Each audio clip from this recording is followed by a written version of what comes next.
I need to provide some very brief context so these stories make sense. Road trips are supposed to be about freedom, adventure, and making memories with friends. But sometimes, the open road leads you to places you never expected to go. Tonight, I'm sharing 3 true stories from real people who learned that danger doesn't always announce itself. Sometimes it just appears in your rearview mirror, or at a rest stop, or in the person sitting right next to you. Before we begin, let me know where you're listening from. Are you on a road trip right now? Pulled over at a rest stop? Safe at home?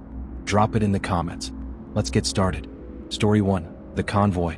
I need to give you some background first because without it, this whole thing won't make sense. This happened during spring break of my junior year in college, back in 2017. I went to school in northern Colorado, and a group of us decided to drive down to New Mexico for a hiking trip in the desert. Nothing too ambitious, just a long weekend exploring some trails, camping under the stars, getting away from campus for a bit. There were 6 of us total, split between 2 cars. I was driving my Honda CR-V with my roommate Marcus and our friend Jenna. The other car was a Jeep Cherokee driven by our friend Tyler, with his girlfriend Sarah and another guy named Dev. We left on a Thursday afternoon, planning to drive straight through to our campsite, which was about 8 hours south. The route was simple. Interstate 25 most of the way, then some smaller highways once we got closer to our destination. Everything was completely normal for the first 4 hours. We stopped once for gas and snacks around 7 p.m. somewhere in southern Colorado. The sun was setting and we were making good time. Tyler and I agreed to stay in convoy formation.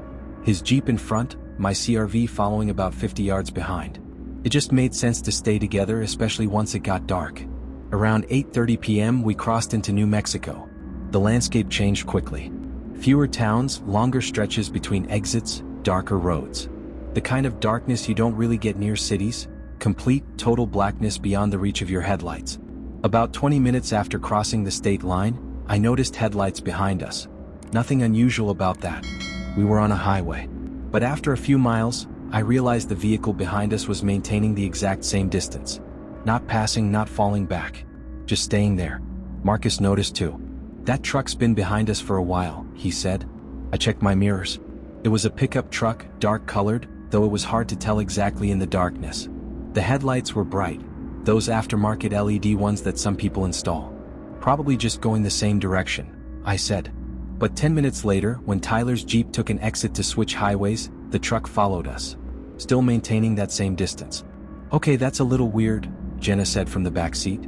I wasn't too concerned yet. People take the same routes. It happens. But then Tyler's Jeep slowed down a bit, and so did I to maintain our spacing. The truck behind us slowed down too. Exactly matching our speed. Marcus pulled out his phone. I'm texting Tyler. A few seconds later, my phone buzzed. Tyler had texted the group chat. You guys seeing this truck? Marcus responded, yeah. He's been following us for like 30 minutes. Tyler, I'm gonna speed up a bit. See what he does. I watched as the Jeep ahead of us accelerated. I sped up to follow. And sure enough, the truck behind us sped up too. Still maintaining that same distance. Now I was getting nervous. Tyler texted again, next exit is in 15 miles. We're gonna pull off there. If he follows, we call the cops. We drove those 15 miles in tense silence. I kept glancing in my rearview mirror. The truck never changed position. Never got closer, never fell back. Just followed. When we reached the exit, Tyler took it. I followed. And the truck followed us both. The exit led to a small town, just a gas station, a couple of houses, and a truck stop. Tyler pulled into the truck stop parking lot. I pulled in right behind him. We all got out quickly, staying close to our vehicles under the bright parking lot lights. The truck drove past the entrance to the truck stop, continued down the road, and disappeared. We all stood there for a moment looking at each other. What the hell was that? Sarah asked. I don't know, Tyler said, but I got his plate. I'm calling the police. While Tyler called the local police department to report it, the rest of us went into the truck stop to use the bathroom and get coffee. When we came back out, Tyler was off the phone. They said they'd send a patrol car to check the area, but without him actually doing anything threatening, there's not much they can do. They said we should wait here for about 30 minutes, then get back on the highway. If we see him again, call 911 immediately. We waited 45 minutes to be safe. Then we got back on the road. For the next hour, everything seemed fine. No sign of the truck. We started to relax, convinced it had just been some local who happened to be going the same direction and then turned off onto a side road. Then, around 11 p.m., I saw headlights behind us again. "No," I said out loud. "What?" Marcus looked back. "The same truck." I was certain. Same headlights, same distance. "It's him again." This time I didn't wait. I called Tyler immediately. "He's back," I said as soon as he answered.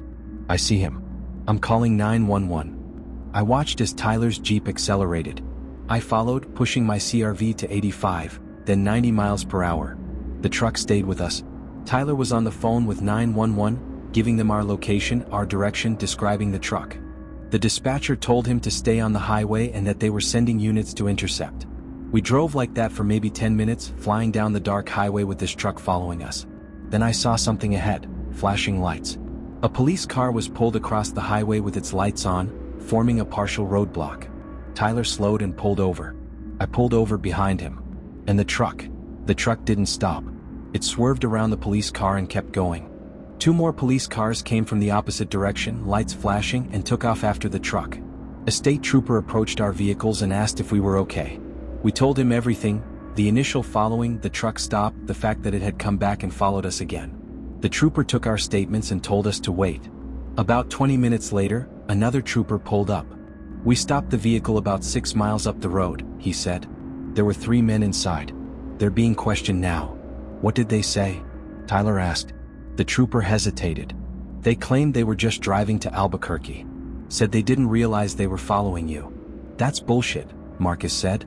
"They followed us for over an hour, through multiple highways, matched our speed exactly." The trooper nodded. "We know. We're running their IDs and checking the vehicle. If you want to file a formal report, you can do that now." We filed the report.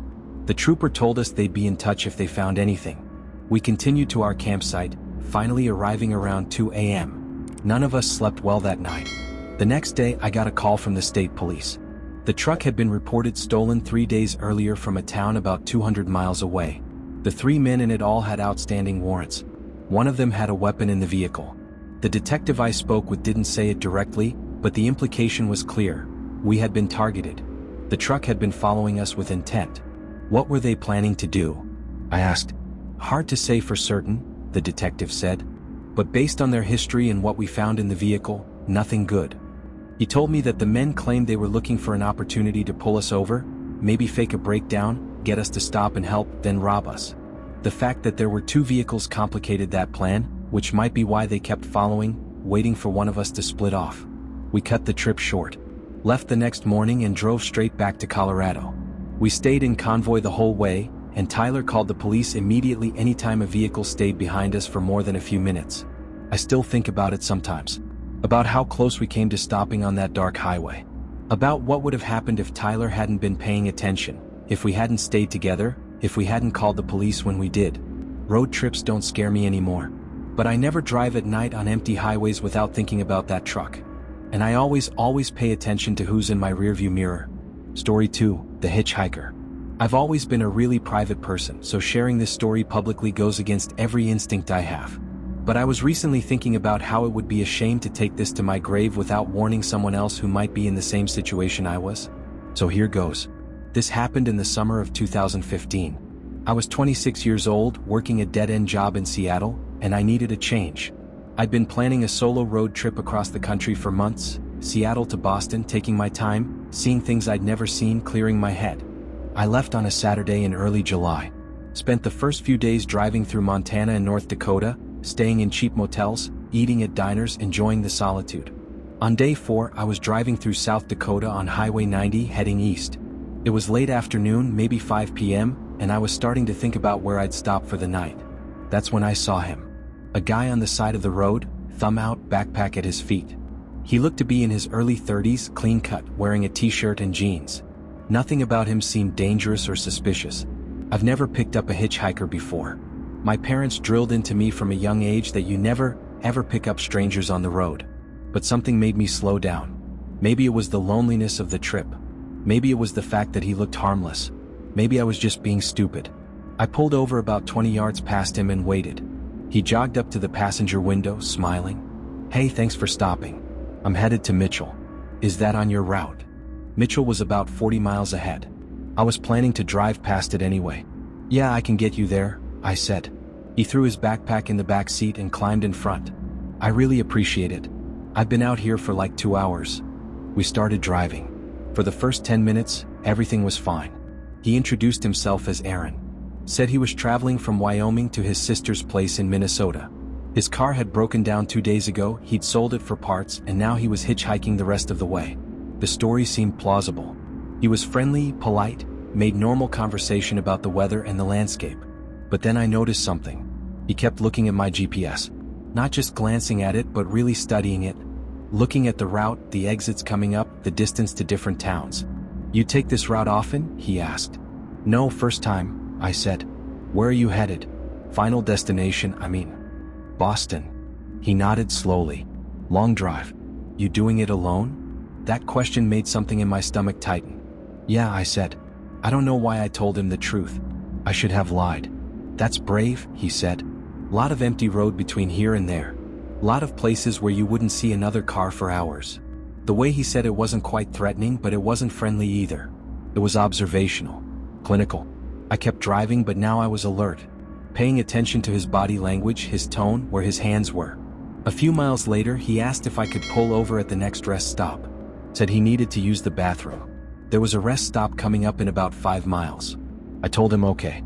But as we got closer, that feeling in my stomach got worse. Something was wrong. I couldn't articulate what, but every instinct I had was screaming at me not to stop. When we reached the rest stop, I saw that it was nearly empty. Just one semi-truck parked at the far end. No other cars. Aaron turned to me. "You can just pull in over there," he said, pointing to a spot far from the truck, near the tree line. No, I didn't pull in. I kept driving. "Hey, I thought you were gonna stop," he said. "Changed my mind. I'll drop you at the next town." His expression shifted.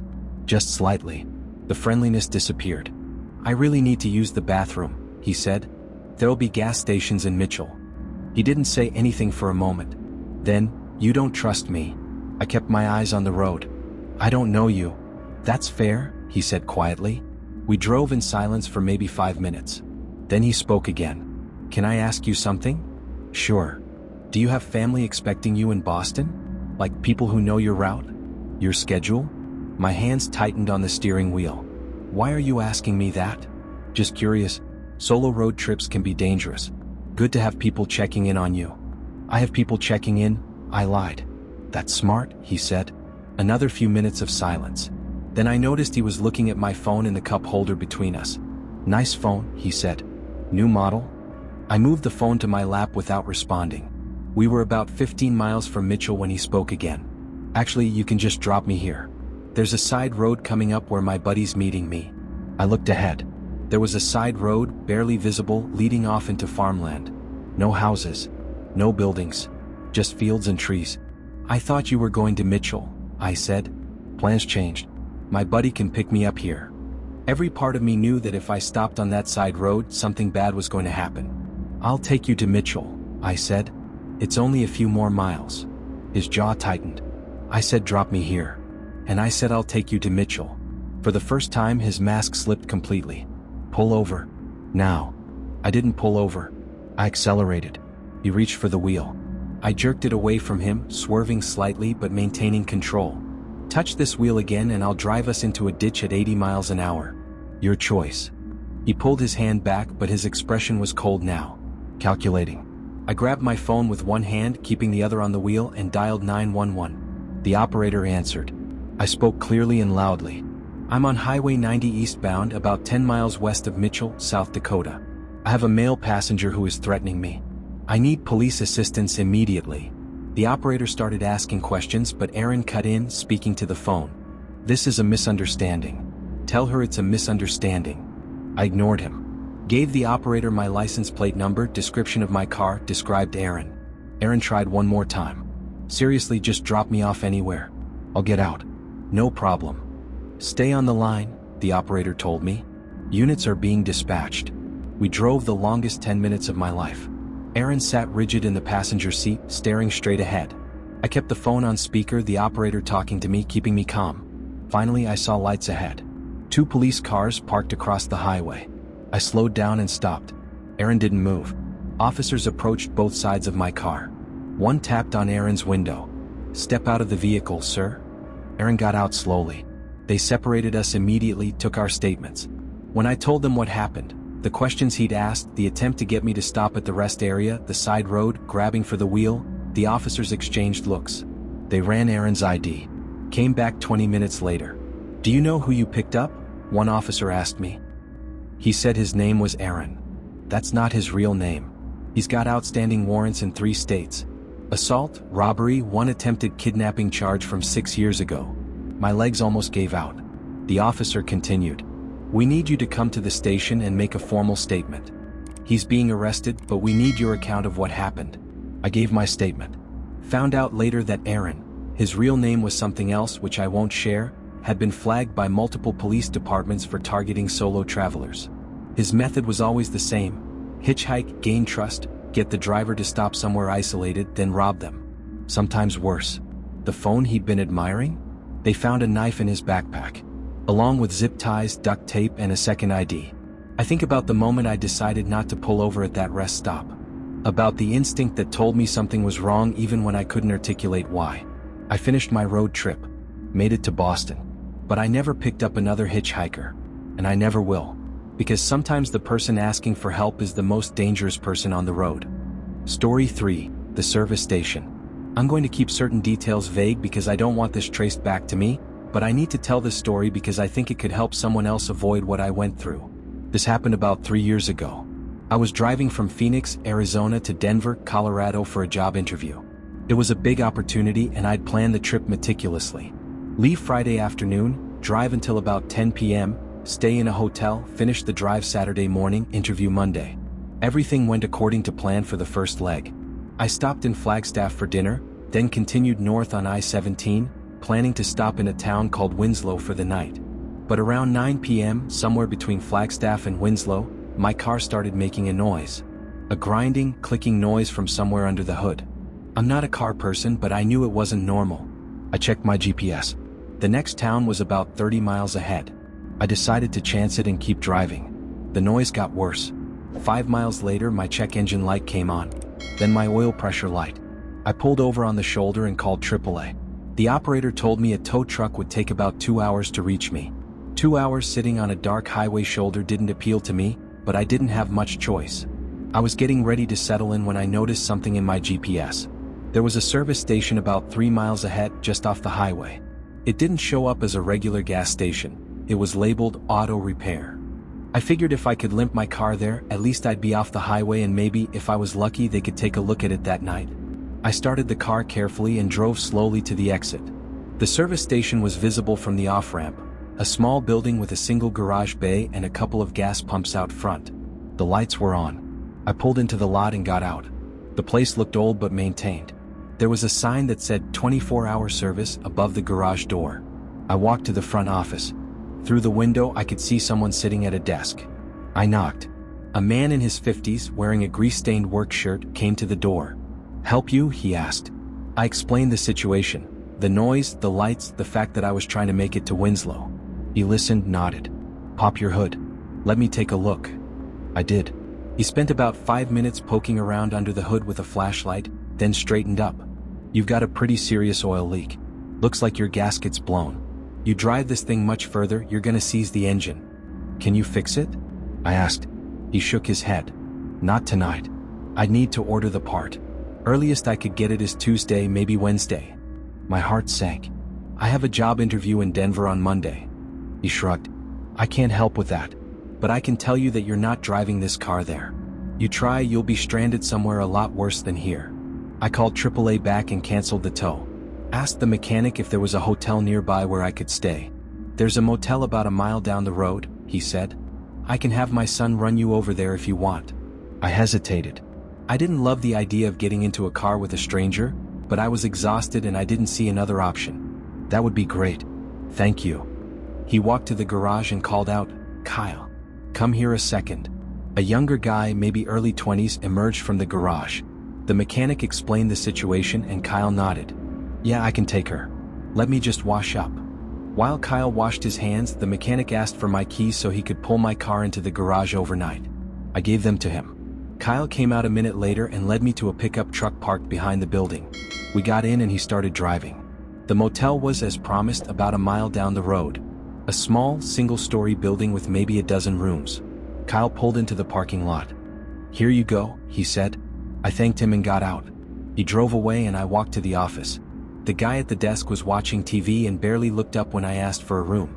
$75 a night, he said.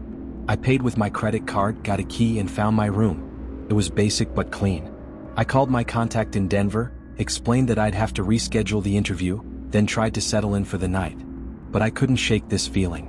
Something about the whole situation felt off. I couldn't pinpoint what, but I was uneasy. Around 11 p.m. I decided to call AAA back. I wanted a second opinion on my car. They said they could send a tow truck in the morning to take it to a different mechanic in Winslow. I felt better after making that call and finally fell asleep. The next morning, I called the service station to let them know I was having the car towed elsewhere. No one answered. I tried 3 more times over the next hour. Still no answer. The tow truck arrived around 9 a.m. I rode with the driver to the service station. When we pulled into the lot, I felt my stomach drop. The lights were off. The garage door was closed. And there was a chain across the driveway with a sign that said, "Closed." "This is the place?" the tow truck driver asked. "Yeah, but it was open last night." The mechanic told me he'd fix my car. The driver got out and walked to the office door. Peered through the window. "Doesn't look like anyone's been here in a while. You sure this is it?" I got out and looked for myself. The office was empty. Not just empty of people, but empty of furniture. No desk. No chairs. No computer. Nothing. The garage bay door had a padlock on it. "Where's your car?" the driver asked. "It should be in the garage." The mechanic said he'd pull it in overnight. The driver walked around the building, trying to see through windows. "I don't see any car." My heart started racing. "What do you mean you don't see it?" "I mean there's nothing in there. The garage is empty." I called the police. When the officers arrived, I explained everything. The breakdown, the mechanic, the son who drove me to the motel, coming back to find the place closed and my car gone.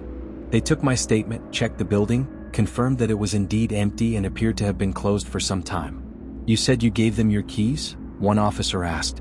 "Yes, to the mechanic, so he could pull my car into the garage." The officer and his partner exchanged looks. "Ma'am, this building has been abandoned for at least 6 months. There's no service station operating here." I stared at him. "That's impossible. I was here last night. There were lights on." A mechanic looked at my car. His son drove me to the motel. "What motel?" "The one down the road. About a mile." They drove me to the motel. The same building I'd stayed at. But when we got there, the office was different. Different clerk. I asked about the guy from last night. "We haven't had anyone working the overnight shift in 2 weeks, the new clerk said. I showed them my credit card statement. The charge from the motel was there, but it was for a different motel in a different town 20 miles away. The police ran my car's information. My car had been reported at a chop shop in New Mexico 2 days later. Completely stripped. The mechanic, the son, the service station, it was all a setup. An elaborate scam to steal vehicles from stranded travelers. The police told me there had been similar reports over the past year. People breaking down near that exit, getting directed to the service station, handing over their keys and never seeing their cars again. They never caught the people responsible. The service station building belonged to a property company that didn't even know people were using it. The motel clerk who checked me in didn't exist. Someone had rigged a fake credit card reader that copied my information. I lost my car, my job interview, and my sense of security on the road. Now, when I travel, I never stop at places that aren't verified on Google Maps with recent reviews. I never hand my keys to someone I don't know. And I always trust my gut when something feels wrong. Because sometimes, that grinding noise in your engine isn't the most dangerous thing on the road. Sometimes it's the person offering to help.